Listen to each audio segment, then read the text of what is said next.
Hey everybody, it's Scares here. Oh my god.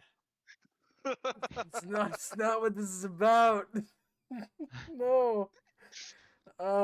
Welcome to the GTM Podcast where we occasionally talk about everything we want to talk about. Um Joined today by my three co-hosts. Matt, go ahead and say your name or Yes. something. Uh Uh, Mr. Original Name, Matt, whatever is okay. Brian Hello. and Yanni. That's me. I'm eating. Just a couple of fuck ups who wanted to record themselves talking to each other for an hour. Yep.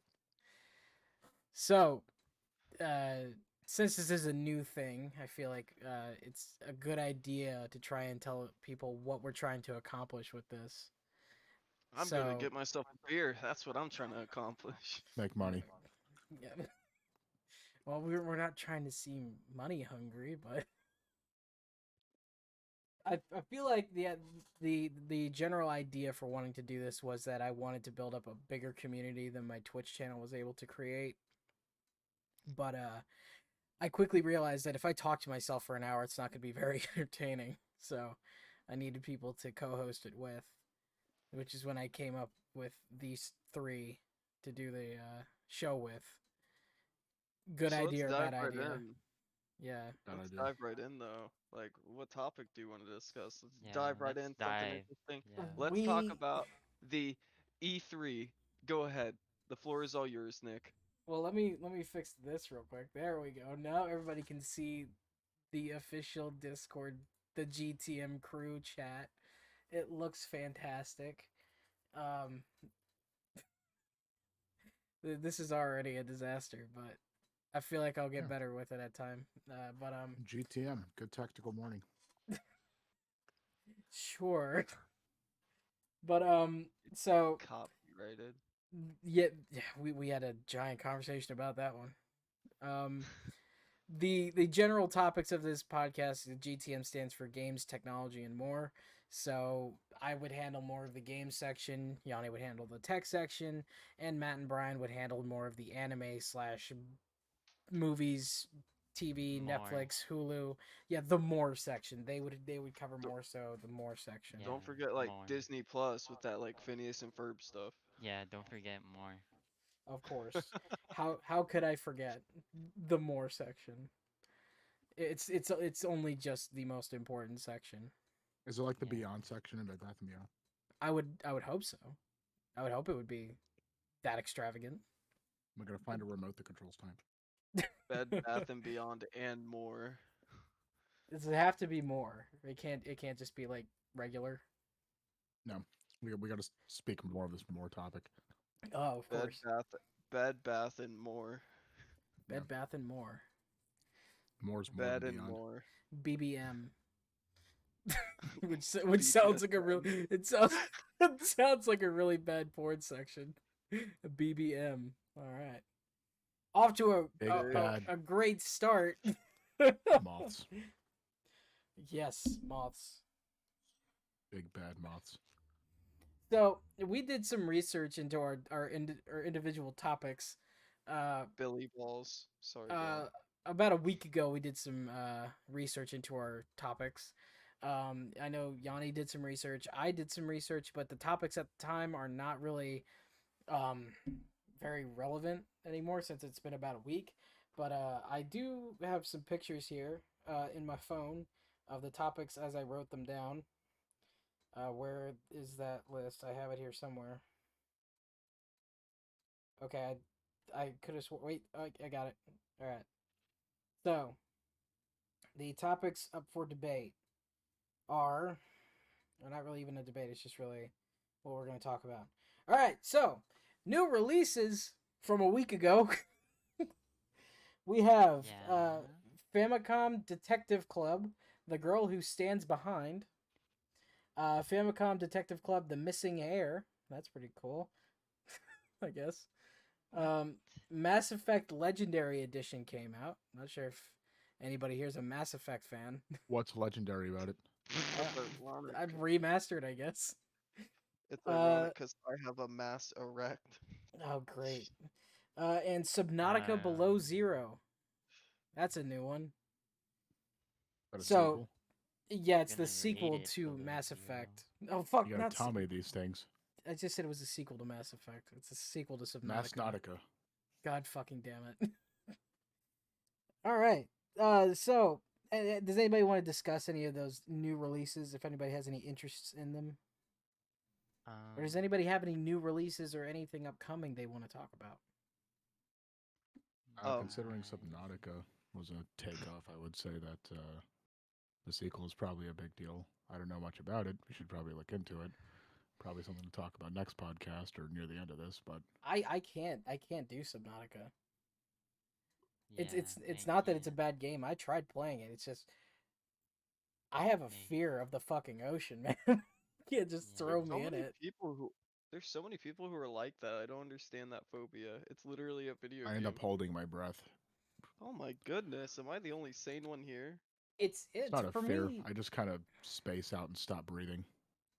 For me, it's the unknowing of the ocean, especially on a planet where we don't know their ecosystems or their inhabitants. So it's kind of a creepy area to dive into. You've I played just Abzu, right? hate Abzu? not seeing. Yeah, What's I Abzu played again? it.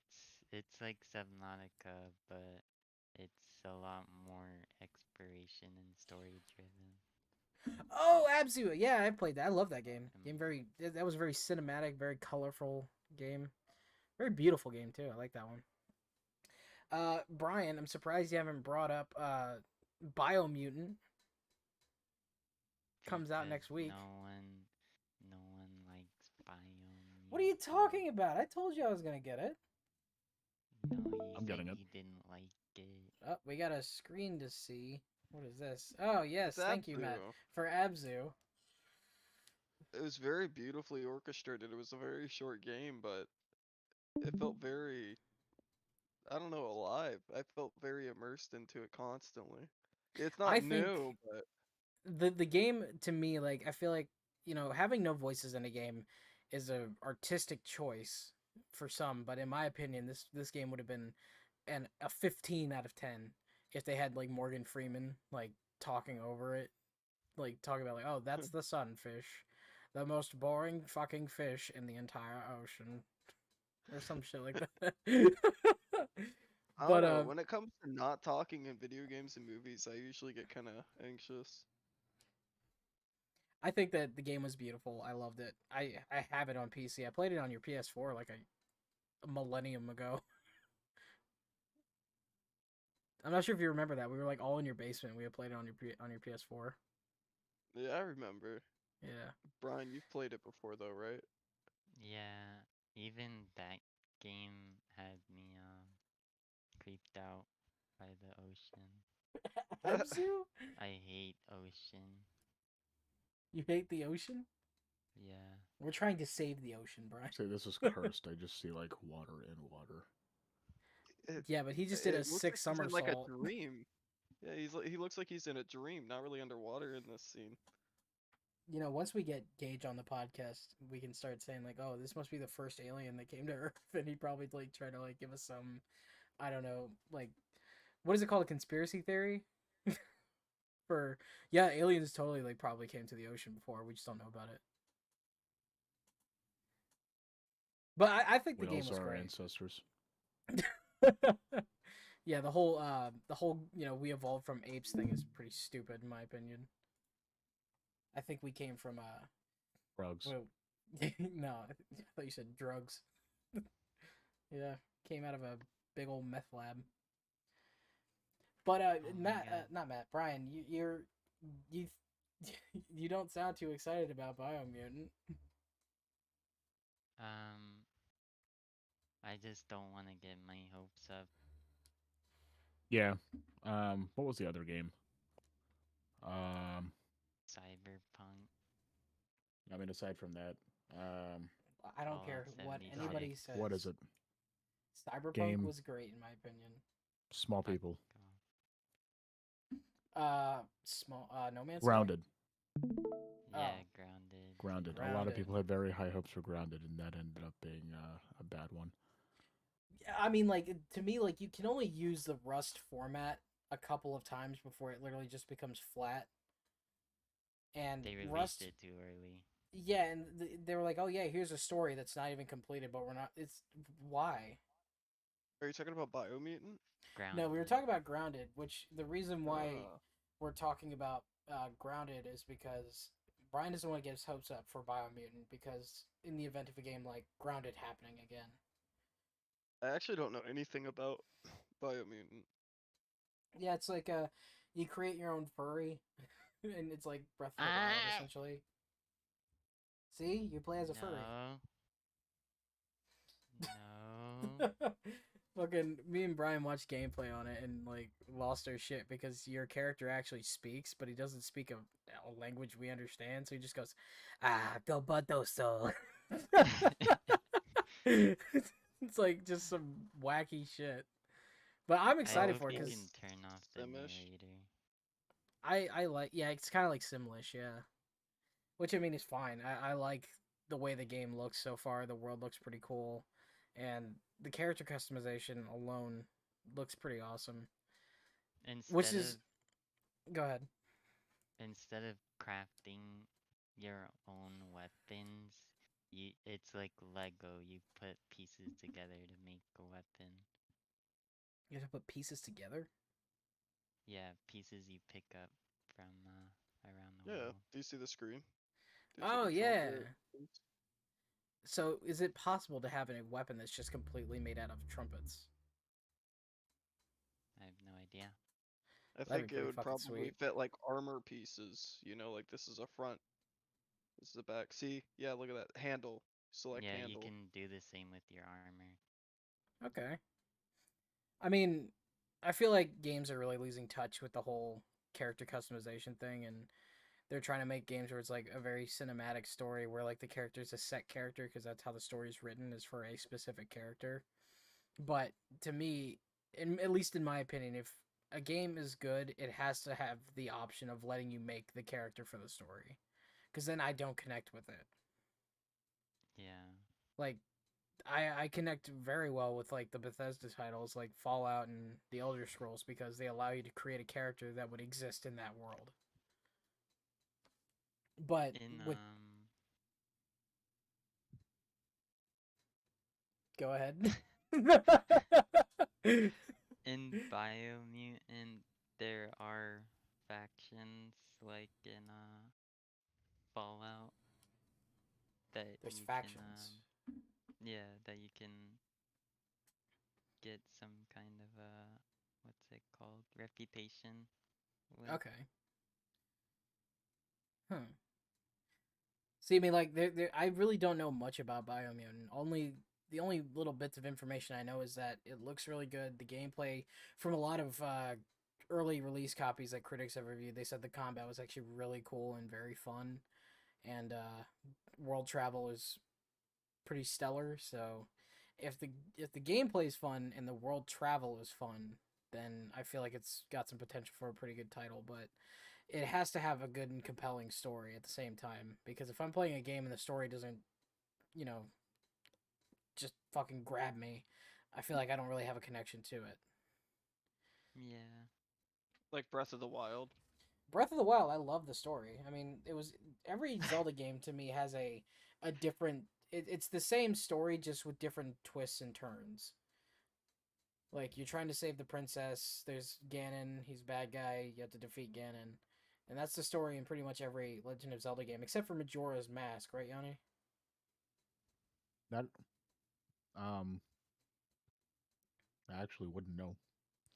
I think Majora's Mask had nothing to do with Ganon per se, as much as it did with Majora's Mask. But I got through most of Link to the Past when I was much younger, so I don't remember it. I watched Wind Waker and Majora's Mask all the way through and completely forgot how that worked. right. Um, and the only one I can remember is Twilight Princess, aside from the newest one being Breath of the Wild. I mean, Twilight Princess is the only one that I personally have played through several times.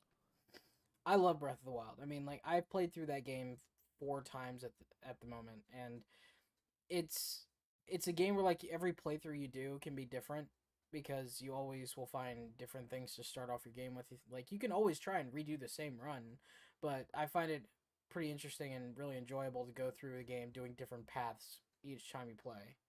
So like my first run through, I did the water blight Ganon, and then on my second one I did I think it was the wind blight, and then my third one, I think I started with wind blight again, but I went straight to the fire blight Ganon. But it's still a fun game, and I think the sequel has a lot more potential to become something that's going to try and really create a different spectrum for what the first game was trying to create. Um, the first one, it seemed like it was just trying to go for like this type of game that or type of Zelda game that hasn't existed before, and it pulled it off with flying colors, in my opinion. But it was missing just a little bit of features. Like there wasn't really much customization to Link himself. There was only like a couple armor sets, and there was like some that you have to get through completing all the challenges. But I'd like to see more customization through armors and clothing. The weapons were fantastic. There's a lot of weapons and shit to collect, but the weapon, damage status was really a downplay for Matt, I would assume, because your weapons break so fucking easily. Yeah, I like my weapons to not break, and I don't like a game to be all about the weapons. See, like there was a game that we all played, which was fantastic, for at least the first 2 weeks or so, in my opinion. Cube World in alpha was really good. That was a really fun game. But the problem with Cube World was it didn't have anything to really go off of except you go from dungeon to dungeon and you get better gear, and that's all you really do. And Matt liked it because you could increase your swim speed, you could increase all this stuff. You could just put all of your skill points into your swim and riding speed. And it had the skill tree in that game in the alpha was a lot better than what it is now, where it's not as fleshed out. The the leveling system has been completely redone to the point of where it's not even a leveling system as much as it is an artifact collecting game. And even then, like, the difficulty level is just dramatically raised from what it was in the alpha. I mean, I'm not sure if you would agree with me on that, Yanni, but I think that the alpha was a little bit easier to get started than the most recent version. It definitely was. It was, I mean, like, there was definitely a learning curve because, enemies would just kind of, like, be around you and you'd just be like, oh, well, I'm going to go attack that guy. But you wouldn't understand that, like, that enemy has, like, 6,000 health, whereas you only have, like, 120. Yeah, So progression was much easier in the alpha. The official release of the game was totally reworked, and it's a whole different system. Right. In the newest game, you almost have to hunt for the opportunity to actually gain items, which is what that one ended up being very heavy on, because there's no longer a level-based skill set other than like the slightly increased HP and the slightly increased strength. But there is no official leveling system in the newest release. It's to me the newest version. It's okay. It's not fantastic. They did add a lot of stuff and some stuff that were improvements, some things that were not improvements. It's not trash, Brian. Stop. It's not terrible. I know it sounds like we're shitting all over this game, but it's not The new terrible. one? I'm shitting on the new Yeah. one. The new one? Yeah, I'm screw the shitting new on one. it. It's to me, it's I'm not taking as a dig bad. that shit. I'm Oh taking my a God. dig. I Are you good? understand where he was going with it, but it wasn't executed very well. It Definitely had a not. lot of room for improvement. It needed to. I He think needed to. removing the leveling system was a big no. Yeah. That's He needed to a not. vital feature in any RPG. He needed to not remove the leveling system entirely. He needed to keep the leveling system. He needed to. He For some reason he put in that thing where like if you go into a new region, all your gear is reset to 0. Yeah, So you have region to go. locking. That was stupid. But thankfully the modding community came around and was like, "Oh, we're going to fix that shit." And they did, and we found some enjoyment with the modding community because they've released some things to fix it, but it's still not Do you what think it could be. do you think he was just doing that to in an attempt to get replayability out of it. I think what he was trying to do was trying to show Or people just that like he's still constantly promote working on it. longevity. Yeah, like, and he's trying to like show off like what he's turning it into. And I think his most recent release was to showcase the potential that it has, but it wasn't executed quite well, and this was also a way to get community feedback. Although he's doing exactly what he did with the alpha release, where like it wasn't received quite well for alpha, but we enjoyed it.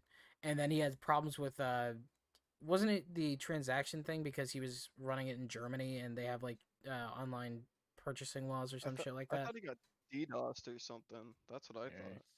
well, his system was multiple things. Um, he was getting. I don't believe he was actually getting DDoSed. I feel like he thinks it was a DDoS when there were just so many people waiting for this release. I mean, there were Right. tens of thousands of people waiting for that release on one tiny little server. Mm-hmm. Um, the Germany thing was he had to. I believe it was. Don't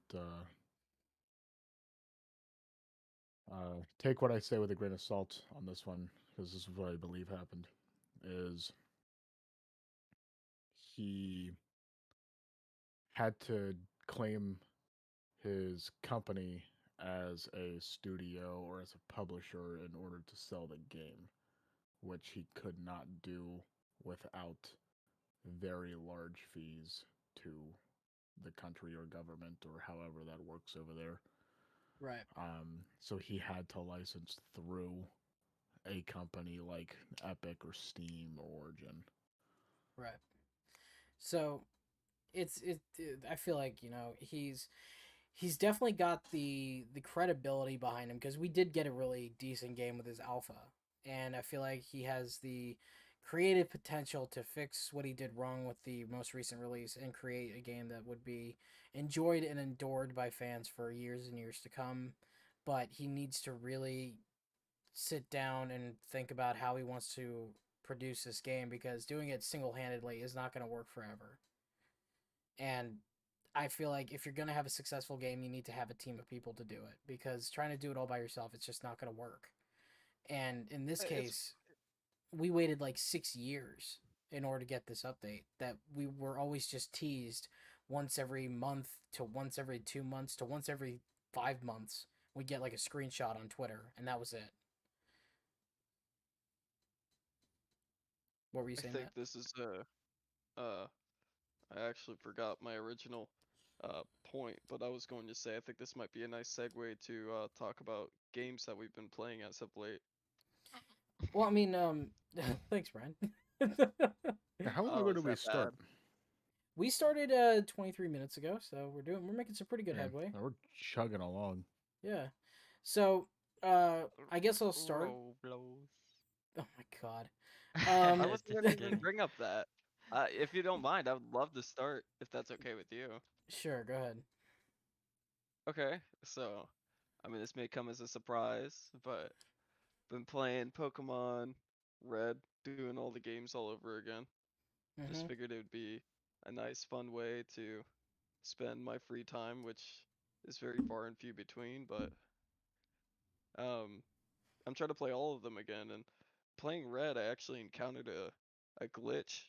It was really funny where I had Shoulder in the front, and I was trying to level him up, and I was fighting these Diglett in the Diglett cave, and he wasn't quite strong enough to really take on these Diglett that had Dig, so I'd swap him out with Onyx on the second slot and let Onyx finish him off. And turns out, Shoulder started evolving afterwards, and he could only evolve through a Water Stone.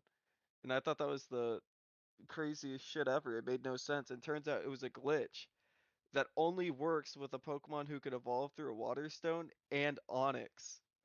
The odds of me finding that blindly are not high at all. I was actually very surprised.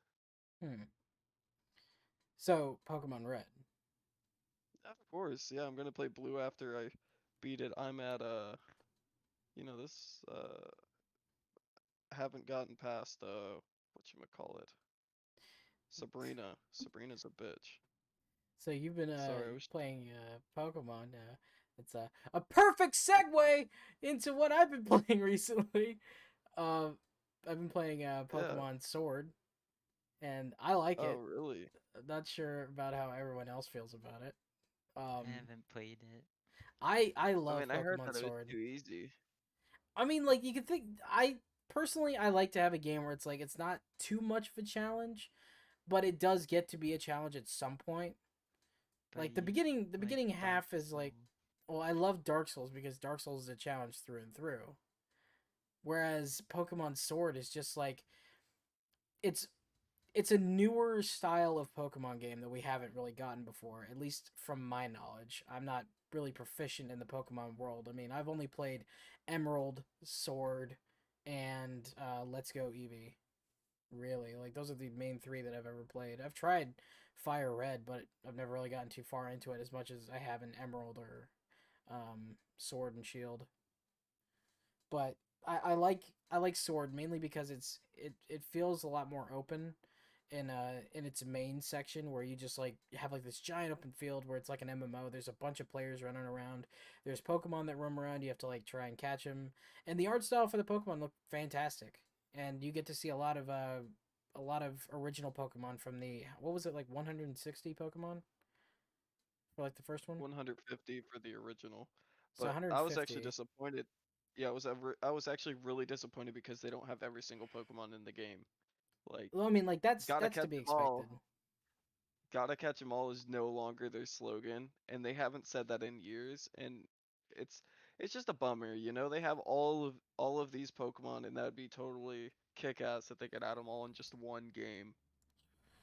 I'm gonna agree with you on that, mainly because the all you really have to do is take the Pokemon, put them in this new art style, and then just take their really shitty fucking Game Boy Advanced sound effects from the fucking Game Boy cartridges and throw them into the game because they don't use any HD audio for the sounds of the Pokemon. They just use like the fucking what I can really only call pixel art sounds.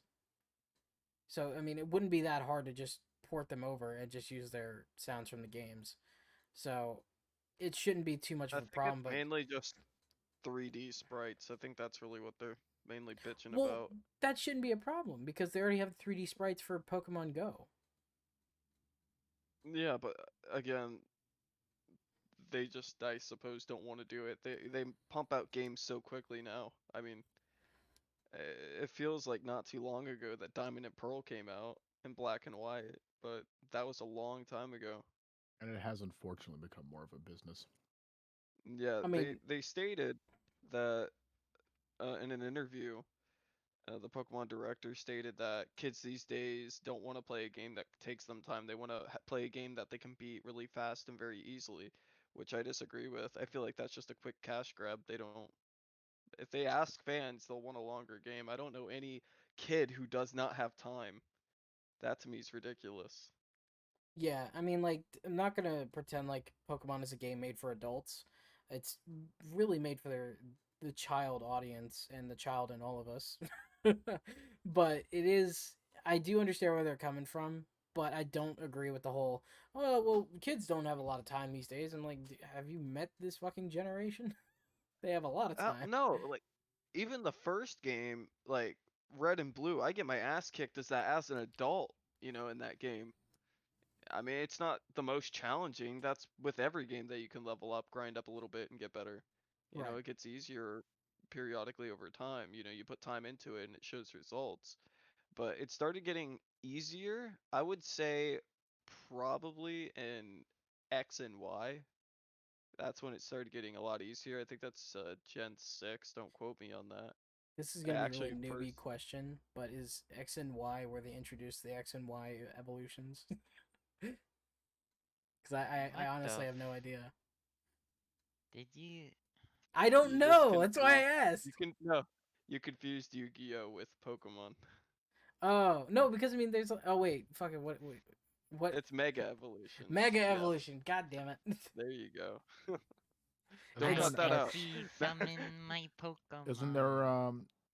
there are different Charizards though, like as an example, right? Yeah. Yeah, it's like hmm I think And it's on X the X, evolution and Y evolution. Hmm. yep.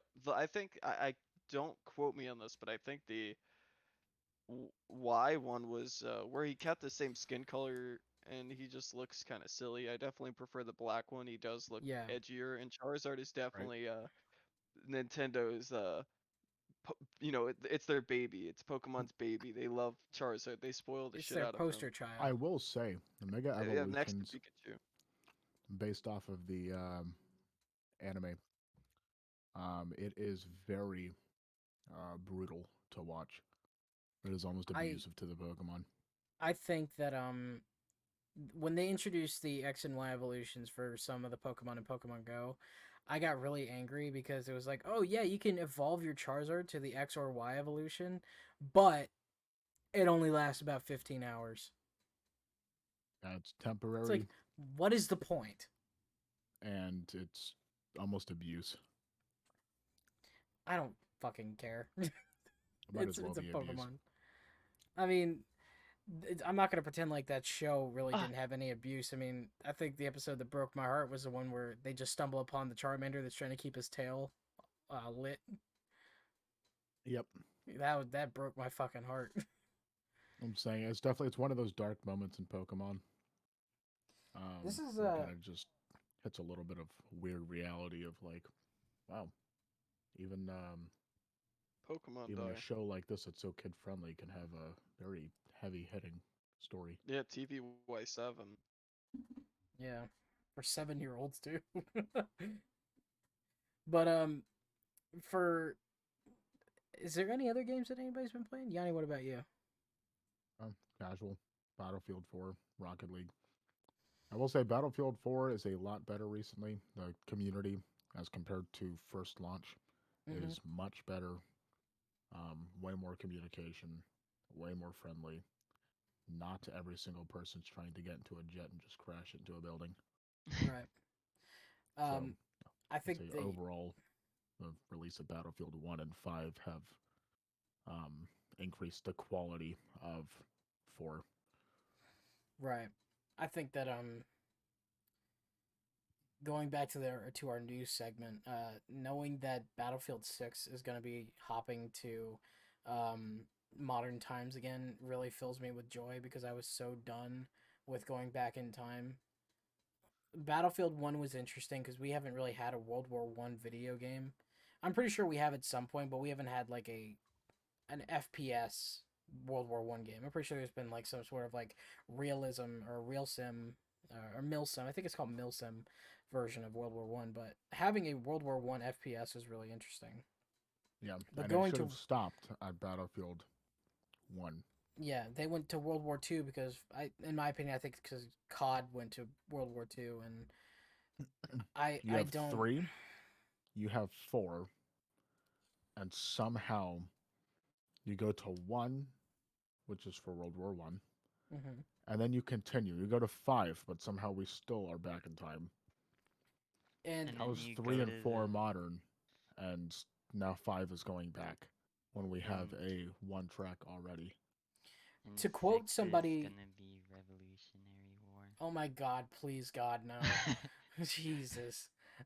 There is what was it? There was to quote a Reddit post that I saw, someone was talking about how Battlefield 4's the game Battlefield 4 for the multiplayer is not as bad as Battlefield 5 because the hackers in Battlefield 5 are tremendously more worse. I'm a terrible wordsmith, so I'm pretty sure the grammar section for me is probably a 0 out of 10, but it's from what I've Many read, much more better. yeah, much more better. Battlefield 5's community apparently is just garbage tier, and Battlefield 4 is way better. And it's funny because you would have thought that Battlefield 4's community would be dead, seeing as the game is I don't know like 6 years old, 7 years old. Battlefield 4 is gooder. Yeah. Battlefield 5 is the worstest. Yeah. I just I'm ready for the new Battlefield. I'm ready for something modern day that has this sort of like big team battle effect from Halo, I'm where it's ready just for World capture War objectives. VI. God damn it! Which reminds me, you said World War 6, another game that's kind of like Battlefield. World War 3. That game was fucking awesome, and I love that game. Unfortunately, they took it off the Steam store because the devs really started to understand that their game was not ready for mass consumption, and they took it off the Steam store. But they are working on making it free to play, and you can just buy like cosmetics, like skins and stuff. And thank you for pulling that up, Matt, because the gameplay it's literally Battlefield. Like that's really all it is it's Battlefield, but the gun customization is top tier, amazing. This is World War III. This is World War III. This Might is as well be Battlefield 6. this game is fucking awesome. It sucks that the community isn't there for it right now because the devs are just gone. They're not doing it. It's not like they're not doing anything with it at the moment. It's just that the devs for this game are also the people working on a game called Chernobylite. Oh, Not sure. yeah. So they're trying to work on Chernobylite, and they're also trying to work on this, but they're gonna make this free to play, and they're only gonna have customization, cosmetic things, for purchase.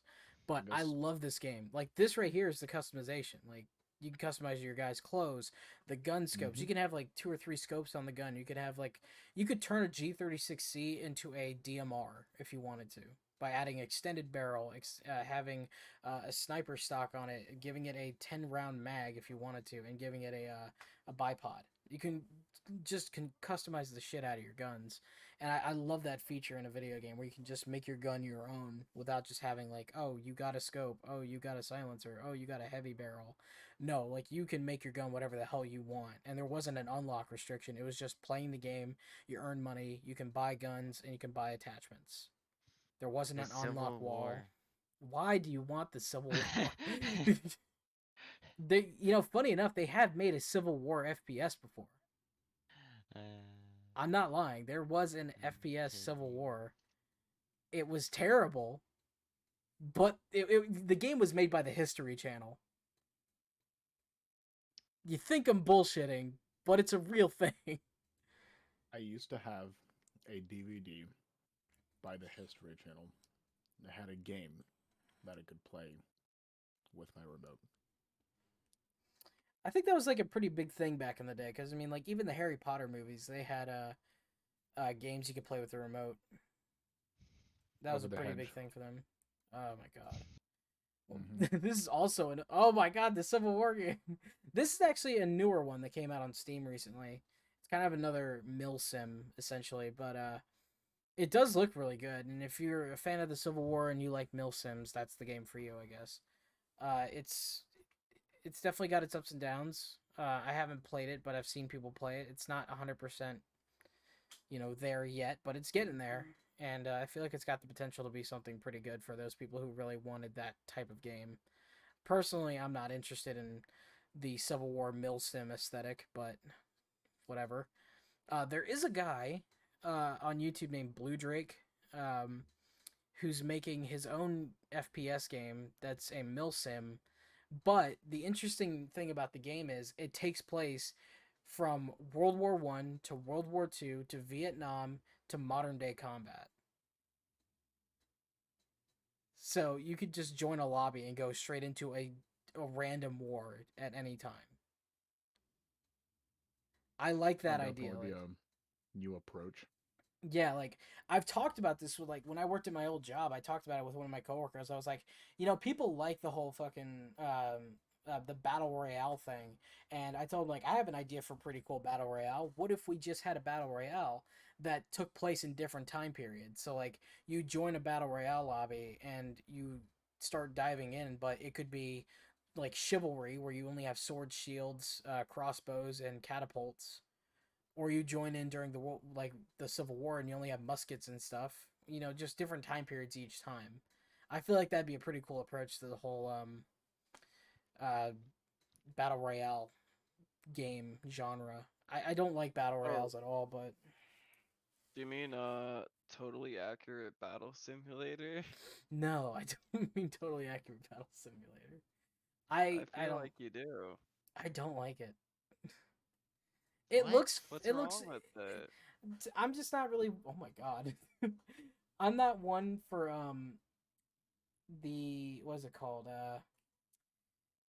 Strategy. strategy games. I'm not really one for strategy games. It's just not my forte. I get why people like them. It's not my thing. like people who play Civ 5, for example, like you and Brian, Matt. Oh my Yeah, I love god. the Remember five. Remember Uh, Germany? we interrupt this current podcast to let everybody know that Tinder wants to let me know that I have to get on Tinder to be seen by more people. But I don't And care. if you haven't seen in recent news, you can now put your vaccine status on Tinder. I don't really fucking care. Oh my god, I matched up 40% more likely to get a match, apparently. I matched up with some chick that lives in the Ukraine and said that she just needs a green card. Whoa. Hey, if she cooks Yeah. well, it's a deal. Dude, I don't That's know not about very you. Sid Meier's of you. I don't know. I mean, personally, I think that these sort of strategy games have their market. I get why people like them. It's just not a thing for me. Um, being a Yeah, fan of getting a it, Matt girl a and green Brian. card? Getting a girl No, a green card's not really your thing? Hell, no. even I've been asked. I'm talking about Civ. Oh, now you're on Civ. Okay, you wow. Yeah. you and Brian being fans of the genre. What is what is it that draws your attention to it? being able to kill a mass amount of people in seconds. I mean, Honestly, the strategy, the gameplay. Okay, Brian. I'd have to say I like going through generations. I find it interesting. Uh, Brian and I don't really play strategically. We usually play on like one of the lowest difficulties, and we always just have domination as the only way out. And it's very interesting to see how these people move. It's kind of like a game of chess that you're guaranteed to win, but like you feel like you're putting the work into it, and it's very satisfying. You kind of control the whole map, and you can say, I want this city, I want that city, and it's kind of it's makes it make me sound kind of like a fucked up person, but it's funny to watch them squirm like they're all big and bad. They'll denounce you, tell every other civilization, man, I like to play as Washington. You know, George Washington. It was like, man, fuck George Washington. That guy's a piece of shit. Uh, guy's, fucking cocksucker. And then what ends up happening, I just completely dominate them, and then I kill them, and then they beg for mercy, and then I can demand gold from them and demand their cities too. And everybody's, scared of me, and it's kind of fun. It's like being the king of the world. Okay. Um, I do have I have two or three pieces of news to hop back into the news section real quick. Um, Matt, if you could pull up some footage of Star Citizen, baby, because we got an event this weekend. This weekend we have the Invictus launch week for Star Citizen. It is a kind of like a military expo going on in Star Citizen on the planet Microtech, where you get to go there, you get to see all these really cool ships that aren't available for purchase unless you play inside the Invictus launch week event. Uh, there's a lot of cool events that happen during this time. There's fireworks that go off in space. You get to see all these really cool giant military style ships. You get to test fly them and stuff like that. It's a really cool event to do in a game of this magnitude, in my opinion. Um, I know Yanni, you and I have played it. We have to do the event because I really want to see what it's like. I've never played an event, Yep. but I've seen footage from it. Um, the game itself is it's definitely got problems. It It's is not free to play starting now to June 3rd. that is important to note. Um, it's a very yeah, go to twitch.tv/jamstm for his stuff, but it's a very it's buggy at the moment, but then again, this game is not fully released. It's not beta. It's still alpha, but it has so much stuff for an alpha build that you can do that it's definitely worth a try if you have the Has rig to run it. has an enormous roadmap Mm-hmm. and a lot of support behind it. Yes, the combat and everything is very fun and interesting. You can be a space pirate if you want to. You can be a space miner, and that's not spelled minor. That's miner.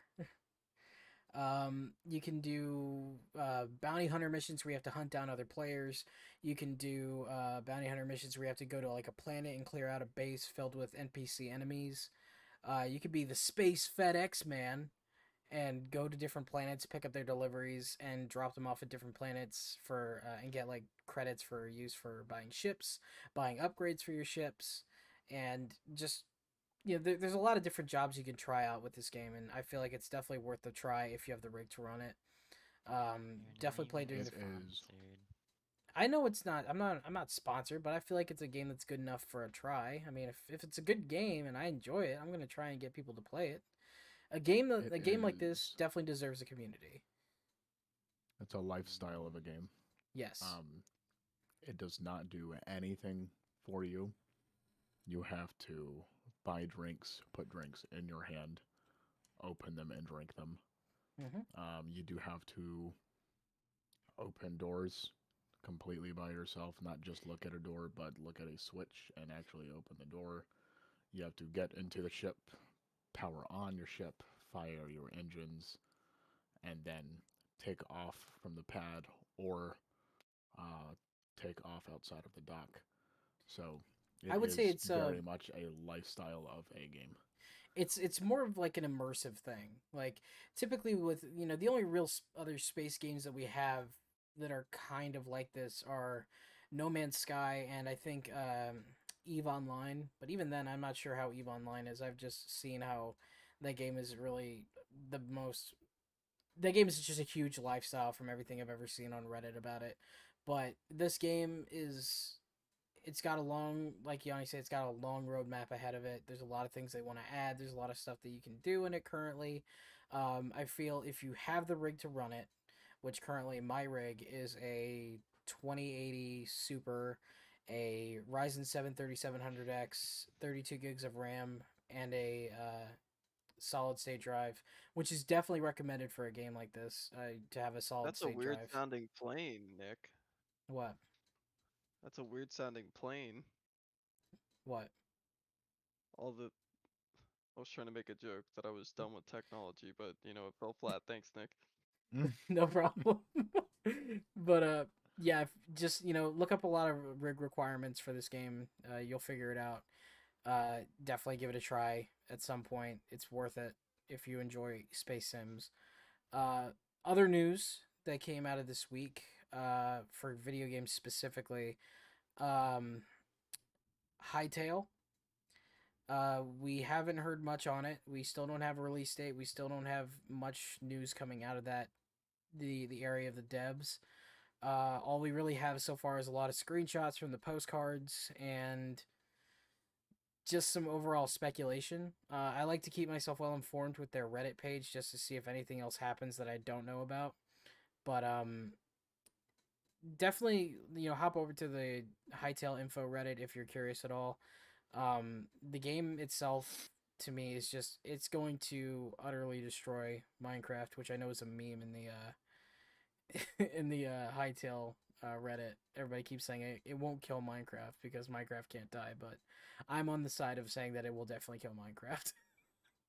You just Um, jinxed it. I don't think it will. The modding community for Minecraft is huge. Modded Well, Minecraft, I feel, I don't know. I is mean, like larger than vanilla.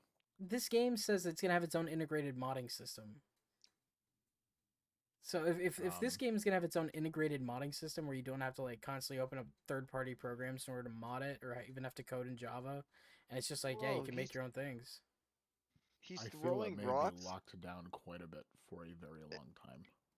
and it's bouncing off of trees. Yeah, they've added a lot of physics based stuff for the game. The one thing I'm really hyped about for this game is the overall customization for your character. Like people have made different models in there's like some sort of program they're using it for the current time, but they've shown off some of the modding for the game and people have made their own models and then you see them in game. It looks really cool. The spear gameplay like we're seeing right now, like being able to throw a spear, like we've never had that in a game like this.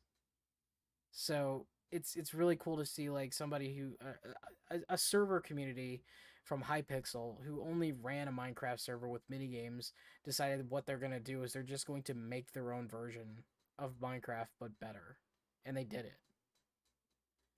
And we don't even have like a beta to play or anything, but the the optimists of that current Reddit are saying that we have a release schedule hopefully for fall of this year for beta. Or if you're not an optimist and you're one of the people who constantly say just give it time, or the devs are working hard, just try not to bug them with release times. They say that it'll be ready when it's ready. But if you ask me, I've told everybody in this chat right now, how many times have I said I hate the way that they announced this game? I hate it so much because when you announce a game like this and you announce that there's going to be a beta, and then you see the demand from the public, and then you totally change your fucking mind on when you want a beta to come out, it's infuriating. Because when you think about a company like Bethesda, for example, who are like, we're not even going to showcase our game until we're certain that it'll be ready in 3 months. So we can blow the crowd away when we say, and this game will be ready for release in 3 months, or it's ready to play right now. Like, if you're gonna announce a game, surprise your core audience with a release time that's actually exciting or beneficial to your overall audience. Essentially, I Essentially in your reach, not when you're gonna die when you're 80 years old. right, and like for a game like this where we don't have any communication whatsoever, it's hard to even have a guess or even an assumption at a date. But all they keep saying is like, well, we don't have anything planned at the moment, so you can't just show off so much gameplay of the game and just be like, yeah, we don't really know. I mean, no game is ever going to be perfect. There's no such thing as the perfect game. And I feel like that's a problem that a lot of developers have, is they constantly try to come up with the perfect game and that they want it to release in a perfect state, but it will never happen. Like Cyberpunk was supposed to be this perfect game, but it released in a god awful buggy state for a lot of people. And people on PlayStation and Xbox couldn't really even play it because of the frame drops. Meanwhile, us on PC, if you're lucky enough to have a build that could run it perfectly, you had no problems.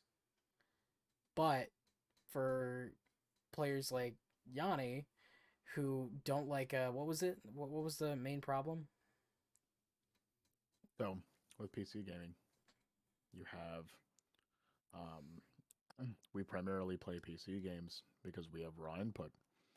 Raw input means when I move my mouse, my character's view moves on screen. When I stop my mouse, it stops immediately on screen. An effect they have on consoles is smoothing. It is not raw input. When you have raw input on a console, it's almost nearly impossible to play, um, being that there is latency from the controller to the response rate on a television, which is very high. Um, what that means is when you move your camera to look around on a controller on the TV, there is smoothing added, so it's not an immediate stop. Because refresh rate is so low on monitors and on PC gaming, that is not a feature that needs to be turned on, because then it makes it impossible to aim or to look somewhere, because you're constantly and persistently overcorrecting. It's not possible to aim unless your brain has been adjusted that way for years. So, unfortunately, this game has a raw input setting that does not work. It is stuck consistently in a smoothing setting, and therefore, I'm not able to play with mouse and keyboard. I can play with controller, but being that I primarily play PC, it's not enjoyable for me at this time, anyways. See, and I was able to play the game without much of a complaint. The only real problems I really had were there were definitely bugs that were kind of annoying, but I did generally enjoy my time in this game. I found the world breathtaking, and I found the core gameplay pretty interesting and fun. Even though it seemed like a very common FPS, it just there were things about it that stuck out to me that really made it something special. And the story overall had me engaged the whole time. I have a complaint. What's up? I didn't like how it comes off of as this like, oh, make your own choices, this and that, but there are so many times where you don't get a choice and you're forced to pick one, or one option. You don't get to choose what you want to choose, and it'll just keep going through a loop like most games have done for the past 30 years, which kind of like clamps down on freedom, Well, in a game that you like in this, in my opinion. in Cyberpunk, it's kind of different. There are Mm. choices in the game where you're kind of forced to do one, but most of the time, the choices that you make will have a drastic effect on how the quest continues or how a character will act with you after the quest. So, like, for example, there was a quest I did where there was a guy who was like essentially he was like raping this chick inside of like the virtual space, and she ended up killing herself. So you and a side quest character have to go to his apartment and have like a sit down talk with him or kill him. Now I got pissed off at the character because the character that killed herself I actually liked. I thought she was a really cool character. So when she died, I was really pissed off. So I walked in there guns blazing, and after the quest, the character that I also liked that was like her friend was just like, "Why did you kill him? There's information we needed. I need to go have a fucking break. I'm so done." And then she was just mad at me for the rest of the game. So I had to redo my entire thing so that way she wasn't pissed off at me. So I Yeah, where didn't. were those choices when I wanted them? There are like, what were the games that you played that were like that? No, I'm referring to Cyberpunk, where at the very beginning, if you choose the business route, this guy basically tracks you down and asks for your chip, and you're like, no, I'm not giving it to you, or a chip or something. I can't remember. It's been a while. And you could say no a million times until the cows go home, but at the end of the day, you're forced to give him the chip, or else the story won't go on. Yeah, it's the smaller decisions, and I feel Yeah, like but like that, I knew it was gonna be bad if I did it, and I didn't want to do it. Yet it wouldn't let me. And also, I would raise my strength, yet like I want to get stronger. That yeah, sucked. I do kind of want like it seems like games that have that kind of like, oh, you can make your own options and do all this other shit. Like it doesn't really give you all the options. It's kind of giving you like a very bland option choice. And I feel like if we actually had a game that like every choice in the game was completely up to you, like someone was just like, "Hey, do you want a drink?" and you just said no and you didn't get a drink. Like sometimes it's like, "No, I don't want a drink." Ah, here's a drink on the house. It's like, but what if I don't fucking want a drink? But Yeah, they just give it to you anyway. Like there's definitely games that could benefit off of a completely changing story. Like what was that game? Uh Detroit Become Human. Like that game had like 17 different pathways for each mission because you had all these choices and all these different outcomes that would happen depending on each choice. So I feel like that would be your game for choice wise, where like all your choices actually matter. I But mean, go ahead. I was gonna just say like, I don't know. I don't think good graphics make a good game, and this game basically just looks like it's all about good graphics. I've never even heard about this game until you just mentioned it just now. No, the story is actually really good. Like the story, I don't want to spoil it in case anyone. Actually, this game came out like years ago, so I'm just gonna talk about it. The game is essentially about these robot people that are kind of like synthetic humans called I can't remember. They're called androids, I think is what they're called. And basically you have three different characters in the game that you follow. One of the characters is a cop, which is the character you see on screen now. He's a detective, and you have a partner, and you have to do all these really cool detective shit. And all the characters eventually their paths will cross, but it all depends on your choices throughout the game as those characters that will depend on how they cross paths. So for the detective one, he's pretty cool. He has like missions where you have to interrogate people. He has missions where he has to go to crime scenes and find out what happened. For one of the characters, you play as a guy who's trying to start a revolution between all of the androids against the humans because humans just look at them as like slaves essentially, and they want to be they some of them want freedom because they're self aware. But then there's this other chick who's just trying to save a little girl, and since the revolution's going on, nobody trusts the androids, so they're trying to get out of the country before shit hits the fan.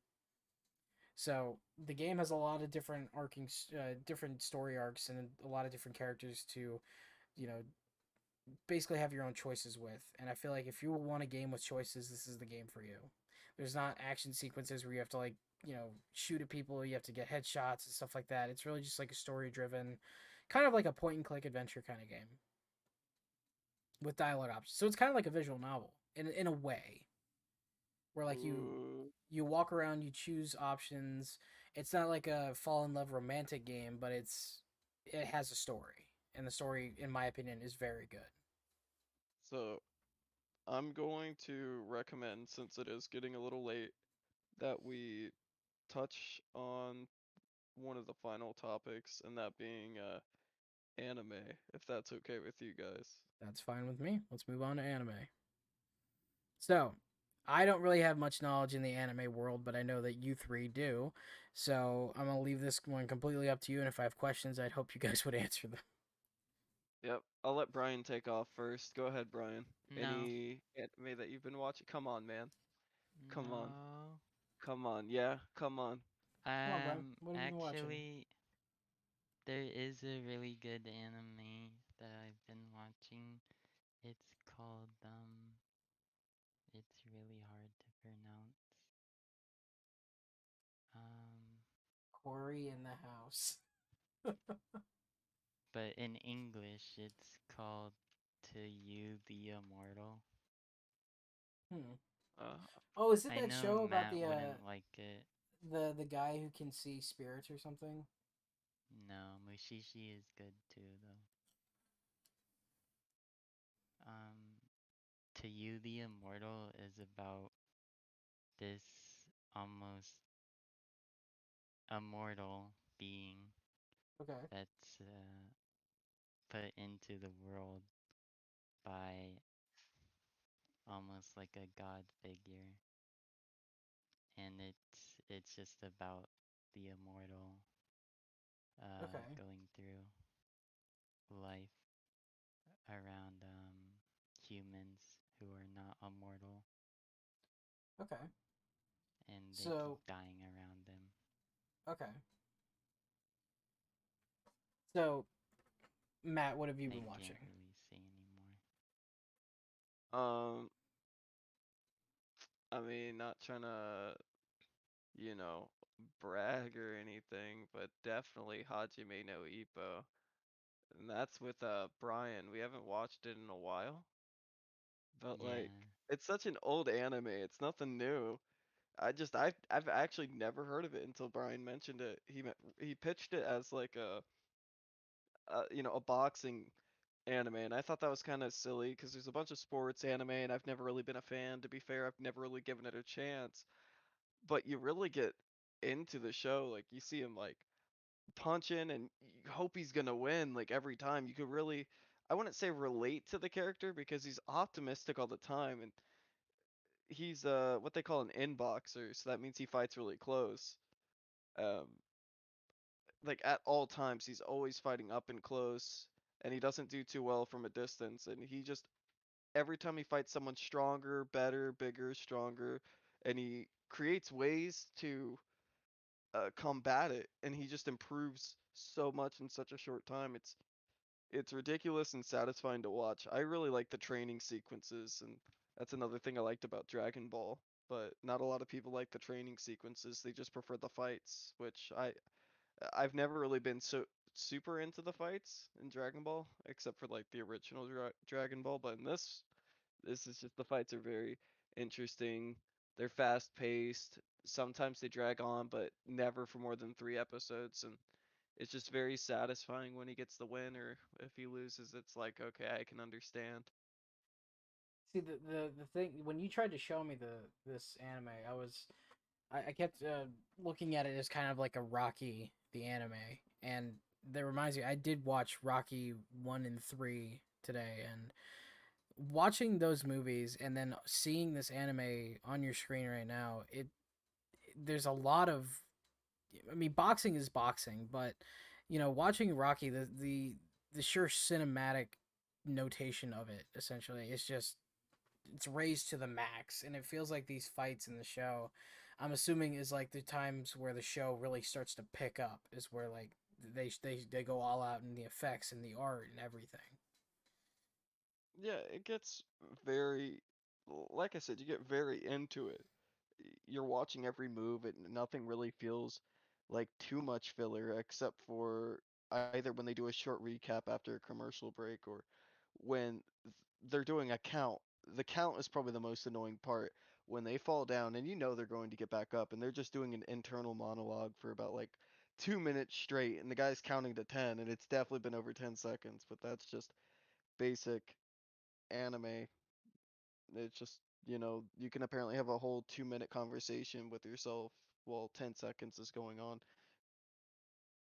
So I'd have to say that's the only slow bit during a fight. And of course, you could see like there's some dragged on effects just to really kind of emphasize on how powerful that punch is. Right. So, I mean, the show being primarily about boxing, it has a lot of cinematic moments to display, the hard hitting moments, or even the parts that are supposed to make you feel for the character, right?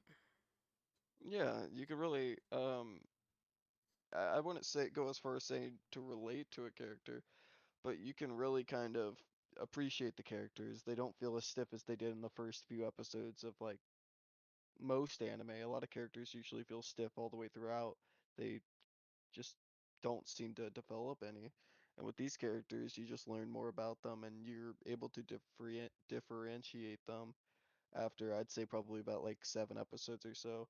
It takes some time, and I mean, just with the art style, a lot of the characters look the same, so it's a little hard to keep track of it all. But once you get into it, it's It's all pretty there. awesome. It's a good show. I recommend watching it.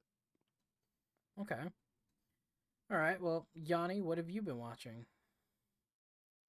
I have been watching some pretty basic ones actually. Well, like Doctor Um, Stone. Unfortunately, Black Clover did come to an abrupt end a couple months ago. Wait, Black Clover is Um, done? it's hard to say. It seems like it's just kind of going on a hiatus right now.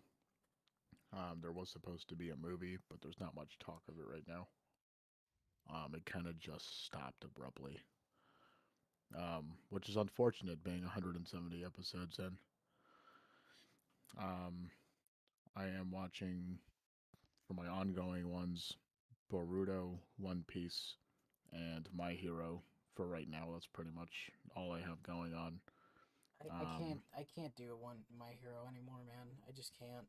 My Hero is definitely a drag for it being so hyped up, and I would say, I guess, like the grossing community, like people that are not very invested with anime but like very popular shows. Um, My Hero is not a um, it's not a run of the mill like One Punch Man where it's the very simple storyline. It seems like My Hero was out to show a lot of progression over a lot of time. Um, but running something like this to have such little progression so far on the fifth season, I personally feel like it should have been an ongoing anime season to season instead of having um, these pauses in between because Right. it is really dragging it out. Um, Yeah, the show, if you ask me, like the first 3 seasons were really good. But after that, it just seems like it's taking this. In my opinion, it seems like this kid is never gonna graduate from this school, and it's just gonna be Hero High School the whole fucking time.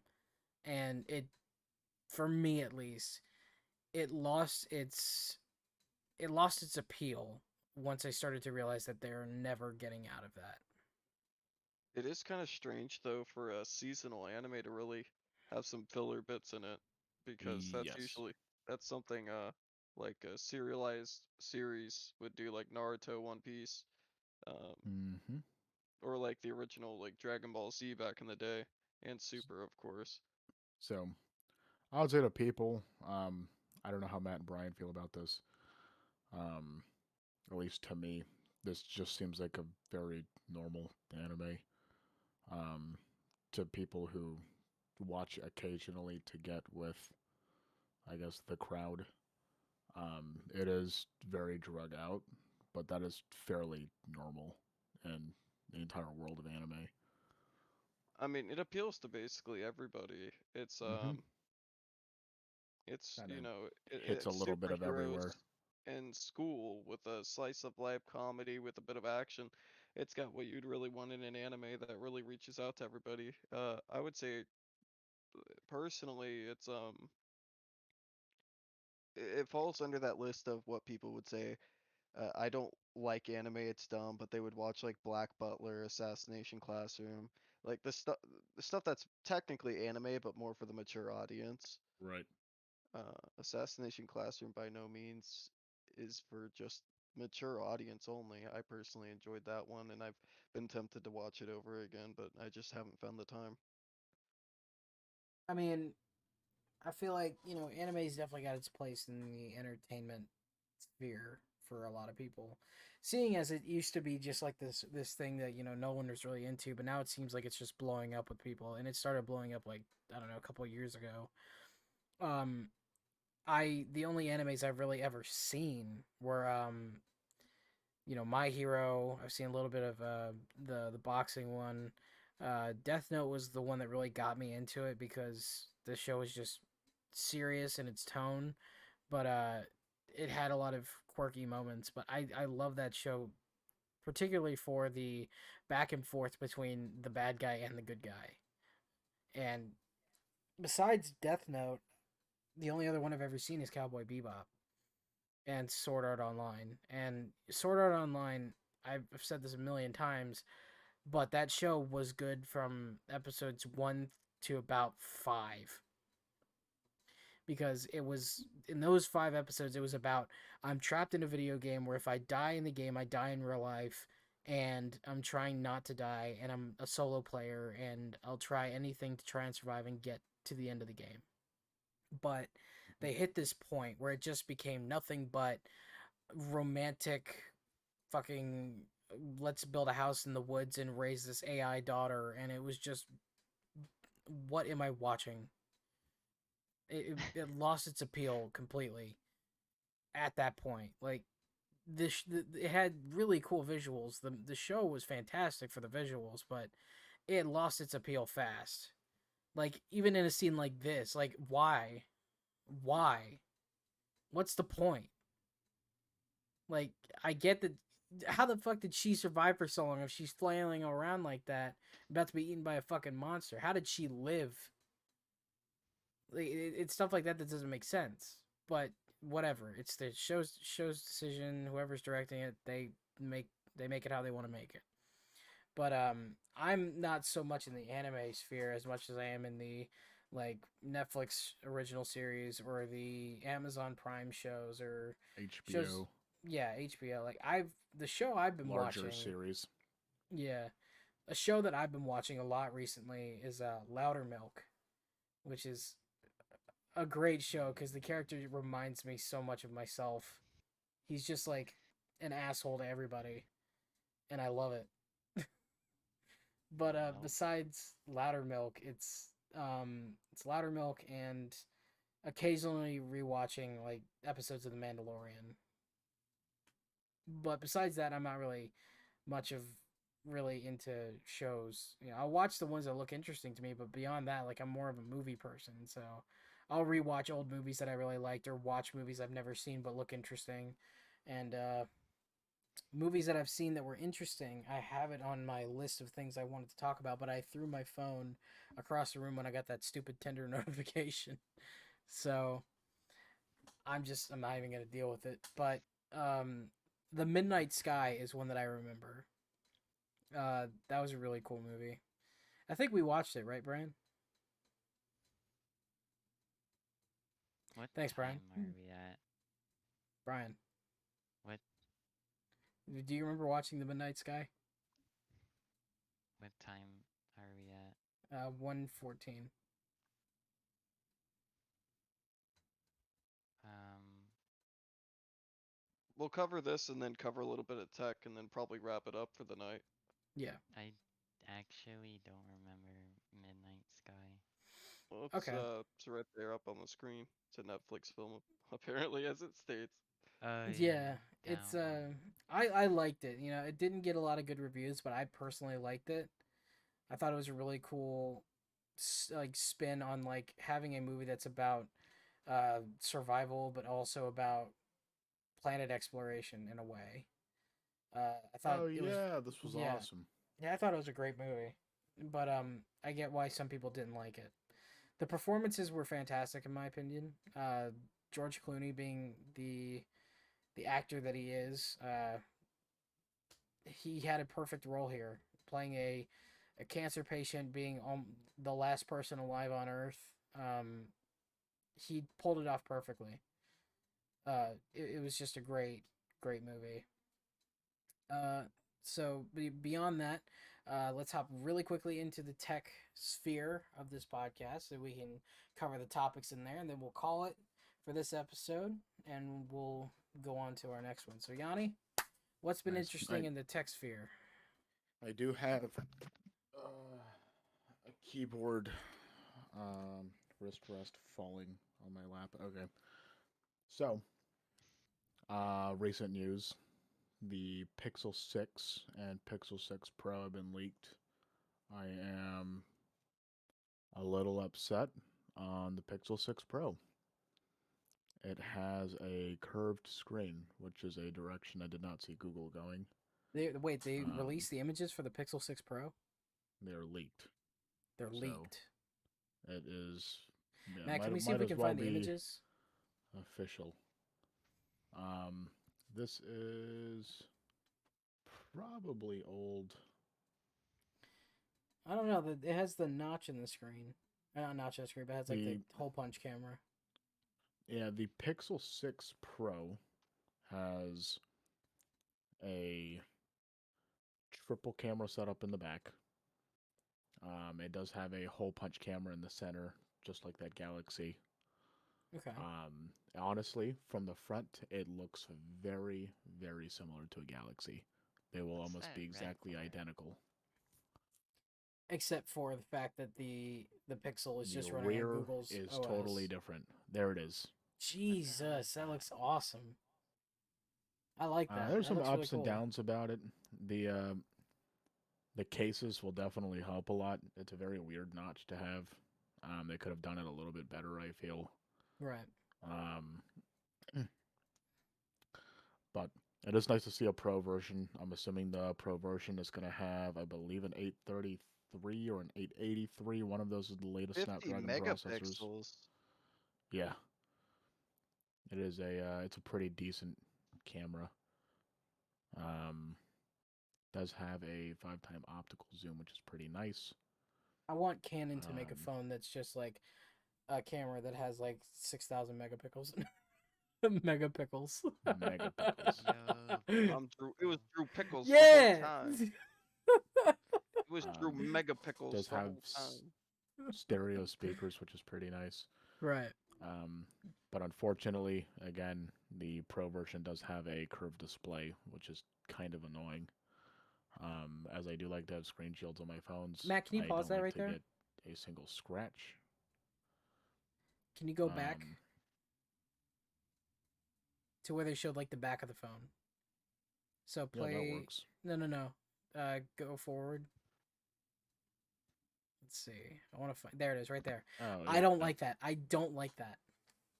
I don't What's like how that, like the colors? you could choose your color of the top half of the phone.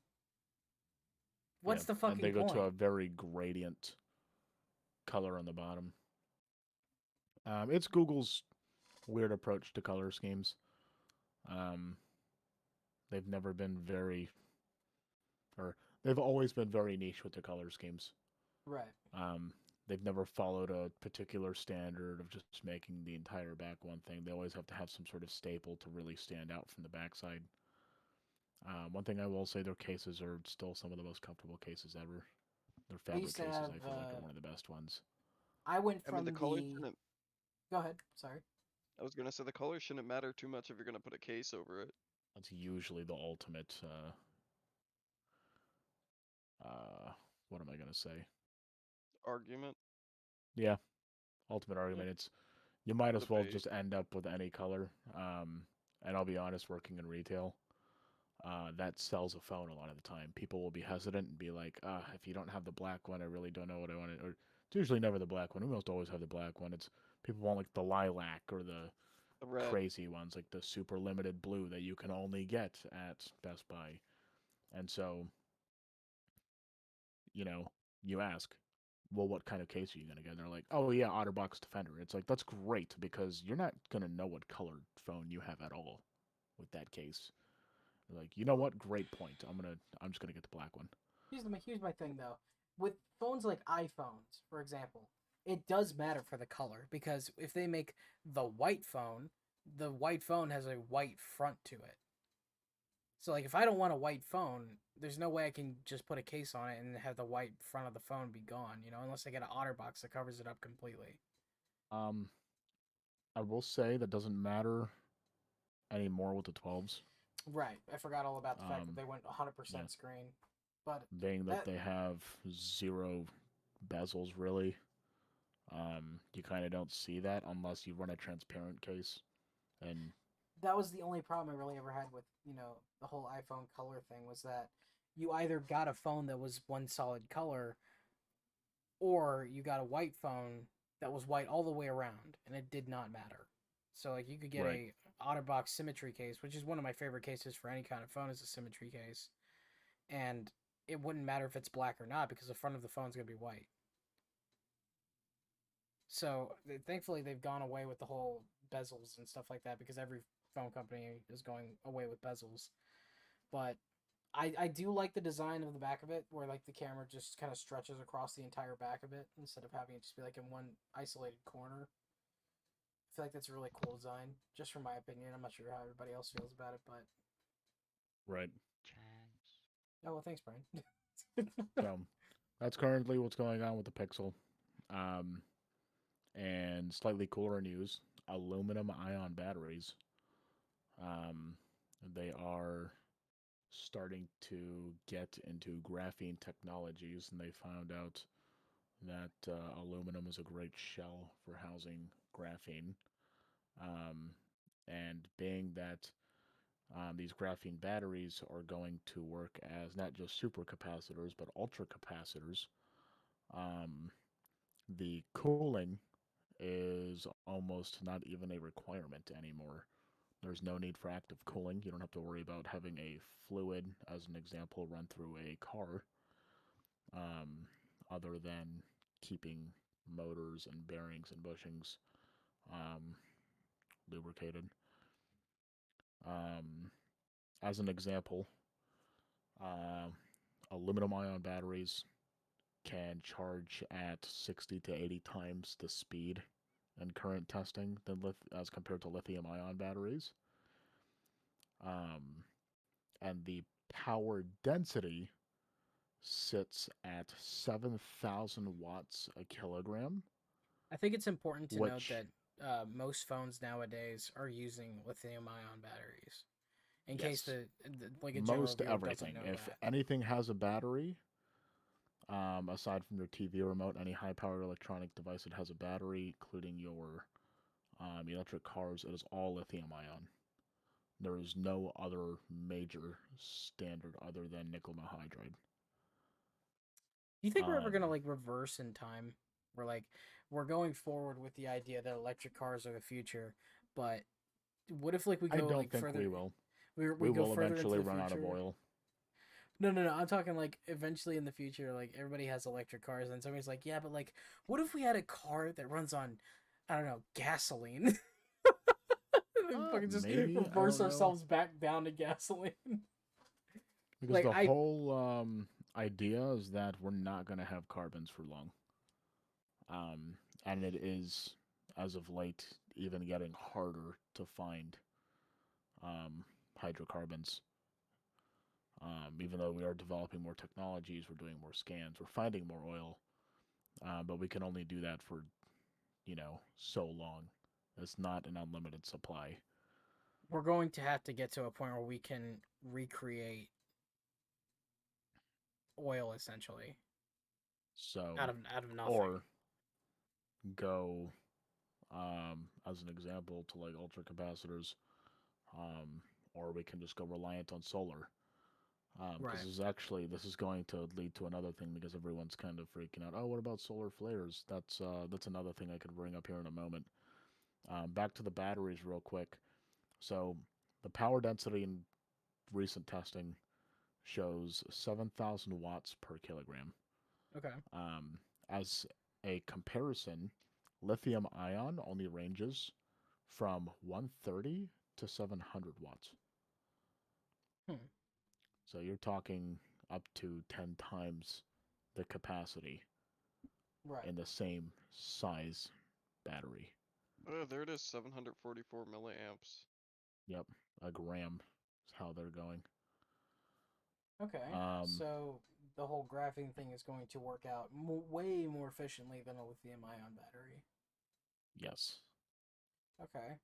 So, How far into the you know, future do you you think can we're gonna have to imagine go? you'll be charging your phone that has 10 times the capacity in about 10-15 minutes, and it's going to last you almost a week. How far into the future do you think we're gonna have to wait until we get that technology? It's hard to say. Graphene's been very wish-washy.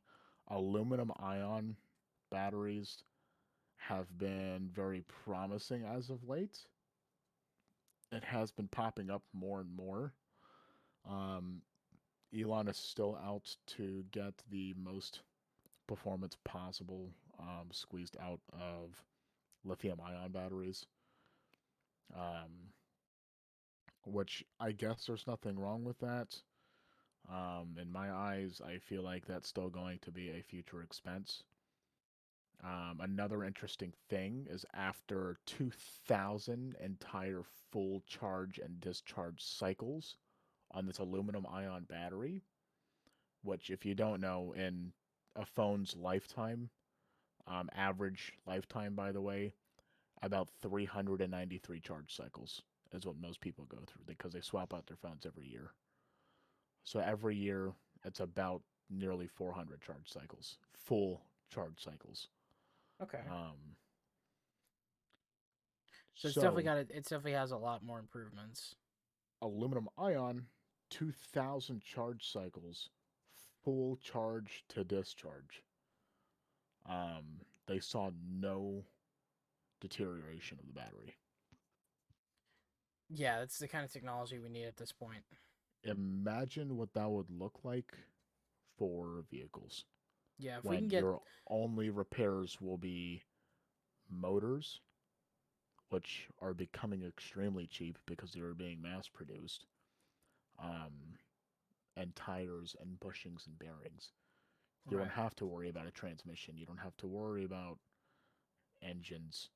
Um, the primary concern right now of Teslas is the battery. I personally, if I really wanted to, I could probably afford a Tesla. The thing that sits back in my mind is that would be half my salary, so no. Um, but the biggest portion is the battery. Even in like Priuses that have larger batteries, those are 6 to 8 thousand. To replace a battery in a Tesla can be anywhere between 15 and 25,000. right. Where it can sit, you know, it'll be like $9,000 for the battery and $6,000 for labor. There's no easy way to do it. Elon wanted a modular system where you could just drive up onto a pad and drop the battery and swap it, in which case you only pay for the battery, which is still absurd. It's, 8 grand for a pack. Um, and he did want to go the section route too, where you can only swap out sections that are deteriorating, but that still doesn't solve the issue. Aluminum ion doesn't even need cooling, so you don't need any sort of active fluid running in between the batteries, no crazy design. You may even be able to put them side by side or create an enormous cell or section of 5 cells. It'll essentially be a 5 cell laptop battery, but installed in your car. Okay. Is an idea as what you can do for um, vehicles Replacements, with aluminum essentially. ion. Right. Which is fun to think about, honestly. It's a lot of fun to think about because can you imagine you can now pull up, charge even faster, and get, instead of a 300-mile range or 200, more accurately, it's more like a 210-mile range just because you have AC, you have heating, the car has phantom drain because it needs to either keep cool or keep warm through the night and through the day. Um, and it just passively does that, so it is always consuming power. Um, the louder you play your music, if you put a sound system in, all that stuff um, will decrease your mileage. Right. Now, say, aluminum ion batteries become a thing and is held up to those expectations. Um, they are saying you could get even up to 12 to 14,000 watts per kilogram of capacity, which now you're talking about the thousands of miles, Yeah. You could be like 1,800 miles on a charge, across the United States. Right. I mean, that's definitely a major improvement in the car industry, and definitely going to be a major improvement in the phone industry and anything really that runs on a battery that isn't something you That's, swap out with double A's. anything and everything. Yeah, it's going to be a definite Battery game backups changer. for housing. Oh my god. Can you imagine you could charge up solar and power your house for a week? Yeah. It's I can't wait for that. It's going to be amazing. Um It's we bedtime, right? yeah, we're going to go ahead and cut the podcast here. Um next week we're going to upload this episode tonight, so it is currently the 21st of May. It is a Friday. The podcast episode should be uploaded at some point tonight. It might be uploaded around midnight, so it would technically be up on Saturday. But as me and Matt like to say, it is not tomorrow until I wake up. So we will just go Damn ahead straight. and yeah. I mean, I fucking hate when people say that. Like, it's currently Damn tomorrow. straight. Fuck off. No. So Technically. we're gonna cut it here. This has been a very informative podcast. This was supposed to be our test episode, but I don't know. What do you guys think? Should this be the first one? Yeah, I Yes. mean, we could throw it in as a first one. It's definitely rough. Yeah. We're only going to get better as time goes. We definitely did hang a little bit too long on gaming, I would say. Right. Yeah. That Um, was fun though. our anime movie chat, I feel, is a little choppy, so we can do a little bit better there. Right. We can Um, flesh it out a little bit more in the future, but a lot of you community feedback and um a lot more work put into it, but we'll get there. yep. Have an This is audience, yeah. because currently our audience is ourselves. Right. I will we listen to are our our podcast fans. on the way to work and Wait, try not what to shoot happened to my myself. fans though? What happened to my fans though? I don't know, grab your Indonesians and bring them over. Hell yeah. The next episode we're gonna continue to talk about the same sort of deal, video games, anime, movies, technology. Gonna try and throw some other things in there. Maybe next episode we might have our very first guest appearance. But Me. we'll see how that goes. Yeah, Yanni's gonna be his own guest. It's fantastic. Maybe we'll discuss visual novels. Ooh. All right, see ya. Ew. No, yeah, we'll discuss anything really that we've really been interested in. So this has been a really informative episode, I'd say. Yeah. Whoa. We both said Whoa. informative. It's like we were made for each other. Oh my god. But I thanks for sticking around with us. Those of you who listened to it, those of you who've watched it, those of you who listened to it, feel free to go over to our website, gtmpodcast.squarespace.com. Over there, you can find an About Us section. You can find out a little bit more about our backgrounds. You can find our podcasts uploaded to the website whenever they come out. And you can also go over to our guest tab where you can see every guest appearance that will show up on the podcast. And you can also see who inspired us to do the podcast. So I'm going to call it right there. Thanks so much for listening. And we'll see you guys in the next one. All right. Everybody say a little bit of a goodbye for everybody. Wear a Bye. condom, be safe. Yep. Please don't forget to donate to our Patreon that does not exist. Yeah, we're working on that, but we'll get it eventually. All right, thanks for listening, guys. Stay safe.